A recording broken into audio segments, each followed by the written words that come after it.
श्रीमद् भागवत कथा का चौथा दिन। संसार में कोई भी वस्तु भगवान से अलग नहीं। कथावाचक प्रतीक मिश्रा। हटा क्षेत्र में गायत्री शक्तिपीठ मंदिर में श्रीमद् भागवत कथा के चौथे दिन बुधवार को भागवत व्यास प्रतीक मिश्रा ने भगवान श्री कृष्ण के जन्म की कथा, जिसे सुनकर सभी श्रोता भक्ति में लीन हो गए, जिसमें उन्होंने श्री कृष्ण से संस्कार की सीख लेने की बात कही। उन्होंने कहा कि भगवान श्री कृष्ण स्वयं जानते थे कि वह परमात्मा है, उसके बाद भी वह अपने माता पिता के चरणों को प्रणाम करने में कभी संकोच नहीं करते थे। श्रीमद् भागवत कथा के माध्यम से भागवत व्यास प्रतीक मिश्रा वृंदावन धाम जी ने पहले धर्म, अर्थ, काम, मोक्ष की महत्ता पर प्रकाश डाला। उन्होंने कहा कि जब जब धरा पर अत्याचार, दुराचार, पापाचार पड़ा है, तब तब प्रभु का अवतार हुआ है। प्रभु का अवतार अत्याचार को समाप्त करने और धर्म की स्थापना के लिए पर मथुरा के राजा कंस के अत्याचार अत्यधिक बढ़ गए।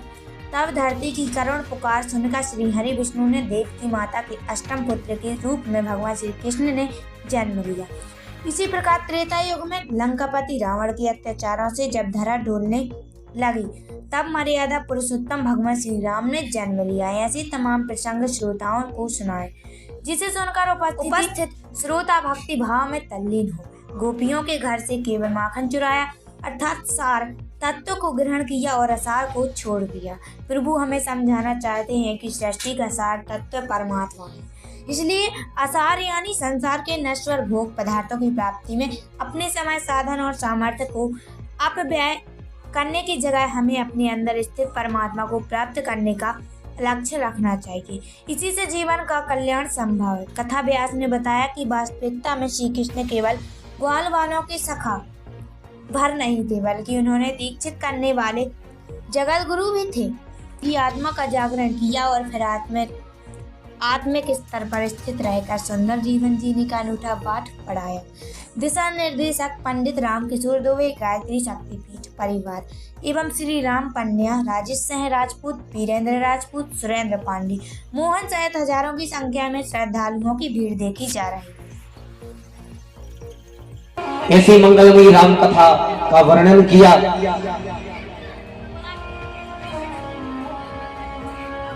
अब आगे कथा श्रवण करा रहे हैं। श्री परीक्षित जी महाराज कहते हैं कि प्रभु मैं धन्य हो गया ऐसी परम पावन कथा को श्रवण करने के लिए। बोले अब मेरी जो परम प्रभु हैं, बोले जिनकी इच्छा मुझे बचपन से ही दर्शन करने की है, जिन्होंने मेरे पितरों को, मेरे दादाओं को, परीक्षित जी के दादा कौन हैं? अर्जुन जी महाराज, अभिमन्यु के पुत्र हैं। विष्णुराज इनका नाम रखा गया था, लेकिन परमेश्वर की इच्छा कर रहे थे बचपन से ही, इसलिए इनका नाम परीक्षित रखा गया। तो बोले कि उन प्रभु की कथा श्रवण कराइए जिन्होंने मेरे दादाओं का इतना साथ दिया। ऐसे महा संग्राम, महाभारत जैसे युद्ध में, महाविशाल सागर में महाभारत जैसे, जिसमें द्रोणाचार्य, भीष्म पितामह जैसे विशाल मगरमच्छ थे, उस सागर से पार लगा दिया। बोले उस परमपिता परमेश्वर श्री कृष्ण चंद्र की कथा को श्रवण कराइए प्रभु। द्वापर के समय में चंद्रवंश में उत्पन्न श्री उग्रसेन जी महाराज, श्री उग्रसेन जी महाराज परम भागवत, भगवान के परम भक्त, भगवान नाम को श्रवण करने। उग्रसेन जी राजा थे तो ज्यादा तो कुछ उस समय नहीं कर पाता, लेकिन जब थोड़ा थोड़ा बड़ा हुआ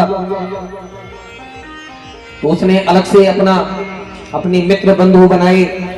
मारपीट करता, लोगों को मारता, राजा का पुत्र था तो समाज में डरता किसी से नहीं, बचपन से ही दुराचारी। जितने भी नगर के वासी थे सब बड़े डरते कि यदि ये राजा बन गया तो हमारा तो सर्वनाश हो जाएगा, हमको सबको तो ये मार देगा। इतना प्रेम करता है मुझे आज पता चला, मेरे लिए इसके मन में इतना भाव है। वो जो समाज के लोग हैं वही भी कंस को देखकर सोच रहे हैं कि अभी तक तो हम तो इसको बड़ा कुटिल समझते हैं, लेकिन ये तो बड़ा धर्मात्मा निकला। और उसी समय एक भविष्यवाणी हो गई। क्या? जिस बहन को इतनी प्रसन्नता के साथ विदा कर रहा है ना, इसका 8वां पुत्र तेरा काल होगा। तो नारद जी ने कहा ऐसे में तो देर हो जाएगी, इसकी पाप का घड़ा भी थोड़ा सा खाली है, थोड़ा कैसे भरेगा। तो एक कमल का पुष्प लेकर पहुंच गए नारद जी महाराज कंस के पास और उससे कहते हैं कि अरे कंस, तुम विष्णु की माया को नहीं जानते। जैसे एक कमल का पुष्प है उसको यहां से गिनो तो भी ये 8 आ गया, और यहां से गिनो तो ये 8 आ गया। तो कोई भी 8 हो सकता है यदि दोनों तरफ से गिना जाए। हो सकता है शुरुआत वाला हो। विष्णु की माया को आप जानते ही नहीं है। तो उसकी समझ में आ गई। तो उसने क्या किया, वसुदेव जी से कह दिया कि जितनी भी संतानें होंगी सभी संतानों को आप मेरे पास लाना। तो सर्वप्रथम पहली संतान हुई, कंस के पास ले गए। कंस ने पत्थर पर पटक कर बालक की हत्या कर दी। दूसरा बालक हुआ, दूसरे बालक की हत्या कर दी। तीसरा बालक हुआ, तीसरे बालक की हत्या कर दी। चौथे की कर दी, 5वें की कर दी, 6ठे बालक की भी कर दी। भगवान की माया से जो 7वां बालक श्री बलराम जी हुए, उनको गोकुल पहुंचा दिया पहले ही।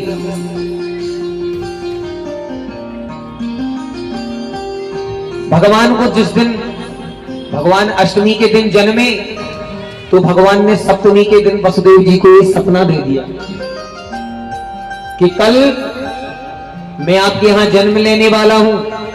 तो जैसे ही मैं जन्मूं वैसे ही आप जाकर मुझे यशोदा मैया के पास छोड़ाना। वसुदेव जी महाराज ने कहा बिल्कुल प्रभु। और जैसे ही वह समय आया, अष्टमी तिथि आई, रात्रि का समय आया, 12 बजे रात्रि का समय। देखिए भगवान राम का जो जन्म हुआ वह सुबह के दोपहर के 12 बजे हुआ। सूरज देवता बड़े प्रसन्न हो गए भगवान के दर्शन करके। भगवान राम का जन्म सुबह हुआ तो चंद्रमा जी बड़े दुखी हो गए कि प्रभु आपने रात्रि में क्यों नहीं जन्म लिया, मुझे आपके उस समय के दर्शन करने थे।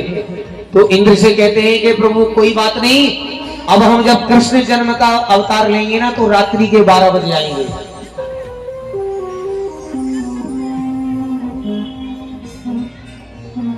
और एक बात और, कभी भी आप टाइम मिलाकर देख लीजिएगा कि संसार में कभी किसी बालक का जन्म फिक्स 12 बजे कभी नहीं होगा। चाहे कुछ भी हो जाए, ना दिन के 12 बजे ना रात के 12 बजे, तो कोई बालक जन्म ले ही नहीं सकता है।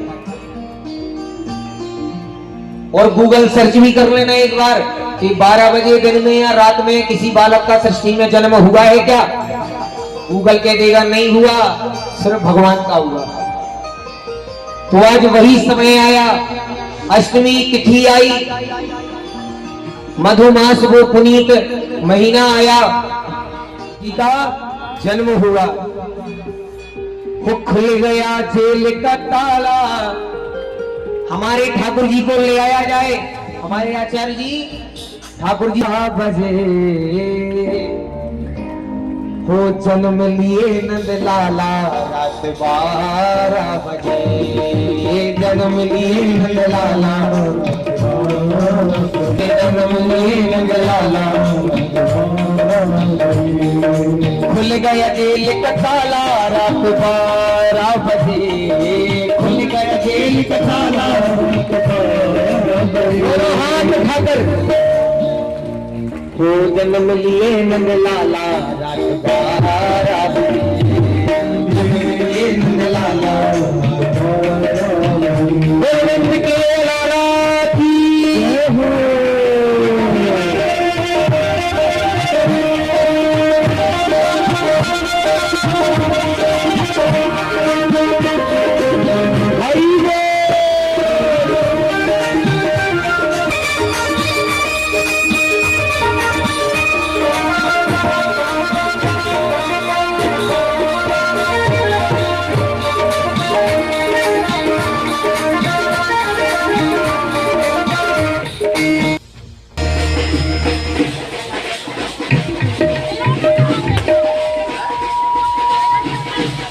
रास्ते में यमुना महारानी पड़ी तो यमुना महारानी का ऐसा दिव्य वेग, सहस्त्रों धारों से बह रही यमुना रसरानी। और जैसे ही यमुना रसरानी के समक्ष वसुदेव जी पहुंचे, जब पहुंचे तो बाबा वसुदेव जी के गले तक, बाबा वसुदेव जी के गले तक यमुना रसरानी आ गई। किसी ने कहा भैया यहाँ तक क्यों आई? बोलिए इसलिए आई क्योंकि जो कालिंदी महारानी है ना, वो ठाकुर जी की पत्नी है, इसलिए मुंह तक नहीं आई। और किसी संत ने ये कहा कि ठाकुर जी के चरण स्पर्श करने के लिए आई थी।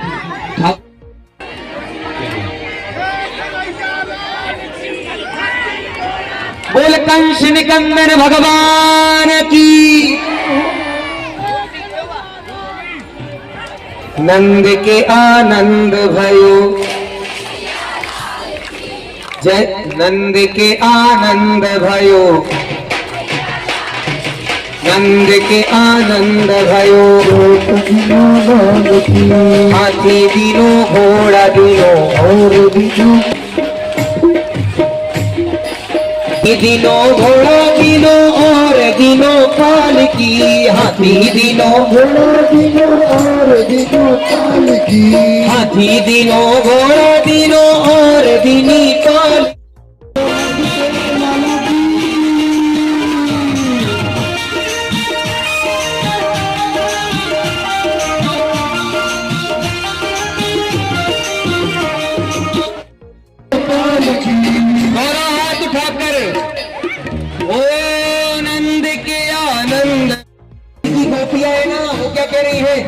अरे लाला जन्म सुने आई, लाला जन्म सुने आई, यशोदा मैया दे दो बधाई।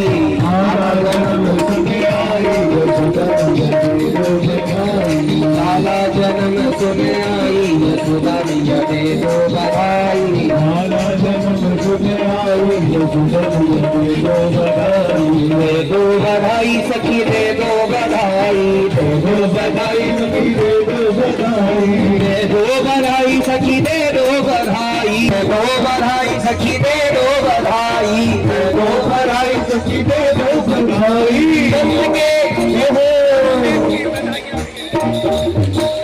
लाला जन्म सुने आई।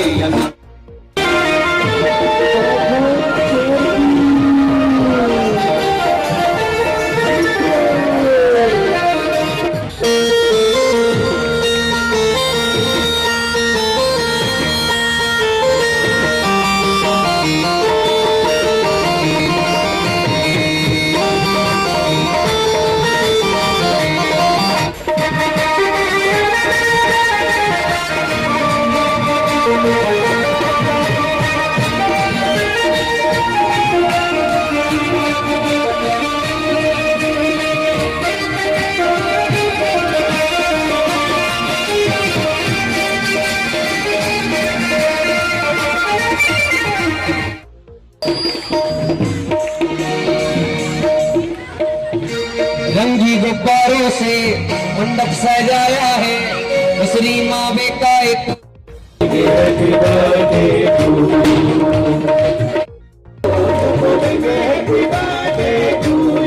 हम सब बोलेंगे हैप्पी बर्थडे।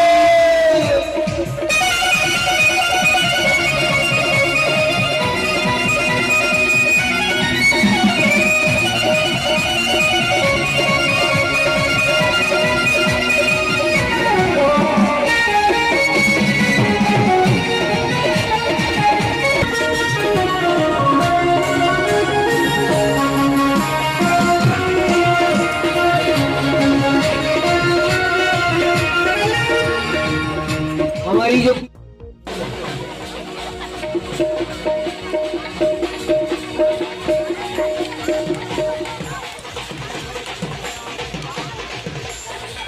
बधैया बाज रही आज मैया यशोदा के बाद। बधैया बाज रही आज मैया यशोदा के बाद। यशोदा मैया तूने पुण्य करे आई यशोदा मैया। हो यशोदा मैया, यशोदा मैया प्यारी यशोदा मैया मैया कौन पुण्य कर आई यशोदा मैया कौन पुण्य कर आई यशोदा मैया कौन पुण्य कर आई यशोदा मैया कौन पुण्य कर आई यशोदा मैया गोद भरी करतार गोद भरी करतार बधैया बाज रही आज मैया नंद के लाला की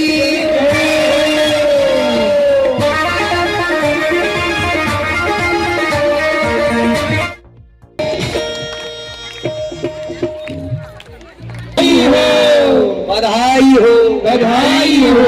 आप सबको ठाकुर जी के जन्मोत्सव की बहुत बहुत बधाई बधाई हो।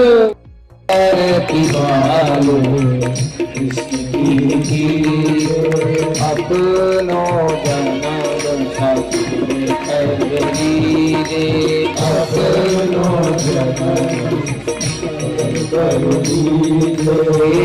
श्री यशोदा को परम दुलारो श्री यशोदा परम दुलारो बाबा की अखियन को तारो बाबा की अखियन को तारो गोपिन की प्राणन सो प्यारो गोपिन की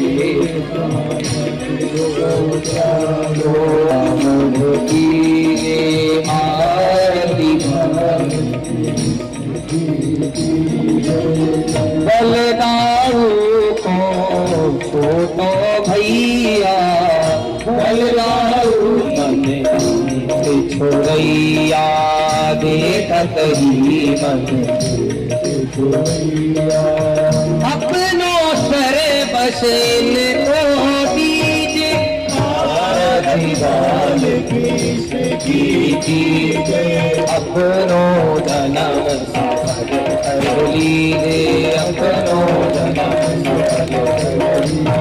कर्पूर गौरम करुणावतारम संसार सारम भुजगेन्द्र हारम सदा वसंतम हृदयारविंदे भवं भवानी शरणं नमामि त्वमेव माता च पिता त्वमेव बन्धु च सखा त्वमेव त्वमेव विद्या च द्रविणं त्वमेव देव वन्दारे माला कुलकालिकायै कपालमालाञ्चित शेखरायै दिगम्बरायै च दिगम्बरायै नमः शिवायै च नमः शिवाय।